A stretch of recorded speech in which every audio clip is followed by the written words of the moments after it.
আমি তো বলতেছি আসিফের যতগুলো কেলেঙ্কারি বের হয়েছে ওর ফাঁসি হয়ে যায় সেই হিসেবে। ইশরাক ইশরাক এবং আসিফ এই গত 6 মাসের বা গত 8 মাসের কার্যক্রমে ইশরাক নাকি আসিফ কে বেশি দুর্নীতিবাজ প্রমাণিত হয়েছে? ইয়েস এবং নো। আসিফ না ইশরাক? কার কেলেঙ্কারি বের হয়েছে, আসিফের না ইশরাকের? আসিফের বের হয়েছে। তাহলে এখন আসিফের কেলেঙ্কারি বের হয়েছে, আসিফ দুর্নীতি করেছে, আসিফ লুটপাট করেছে, নিয়োগ বাণিজ্য করেছে, তার বাপ লুটপাট করেছে, তার বাপ আওয়ামী লীগকে পৃষ্ঠপোষকতা করেছে। আপনি এখানে আসে ইশরাককে ফাঁসাচ্ছেন। ইশরাকের ক্রাইম কি কি ভাই? আদালত তার পক্ষে রায় দিছে, এই তো সেই রায় অনুযায়ী সে অধিকার চায়, তাহলে সেই অধিকার দেওয়া হচ্ছে না। সেম একই অধিকার চট্টগ্রামে আপনি দিয়েছেন, চট্টগ্রামে দিয়েছেন কিন্তু ঢাকা দিতে যাচ্ছেন না। কেন দিতে যাচ্ছেন না? কি কার মেয়াদ? দাঁড়ান, আচ্ছা ইশরাকের মেয়াদ নাই। আচ্ছা একজন ব্যক্তি, আচ্ছা আমি বলছি ভালো বলেছেন, ইশরাক ভাইয়ের মেয়াদ নাই, এই তো ইশরাক ভাই দায়িত্বই তো নেয়নি, শপথই গ্রহণ করেনি, সে মেয়াদ পেলে বই থেকে। ইশরাক ভাই তো শপথই নেননি, উনি কি একদিনের জন্য ছিলেন?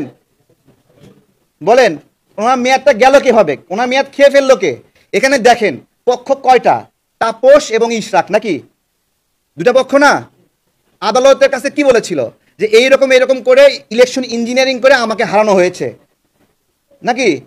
ইলেকশন হওয়ার 30 দিনের মধ্যে সে আবেদন করেছে যে আমাকে এই উপায়ে হারানো হয়েছে, এই কারণে আমি বেশি পেয়েছি, আপনারা বিচার বিশ্লেষণ করে এই তাপসকে পরাজিত ঘোষণা করেন, আমাকে বিজয়ী ঘোষণা করেন। সেই বিচারটাই 2 বছরে হয়েছে বা 3 বছরে হয়েছে।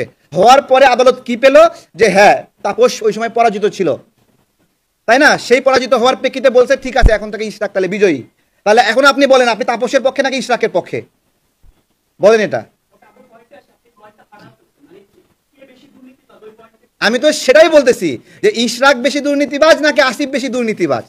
আপনারা তো এই জায়গাতে ধরছেন না।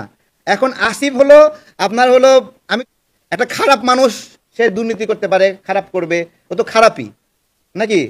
যেমন একজন সুইপার, তার কাজই তো নোংরা হাত দিয়ে নাড়া, তাই না?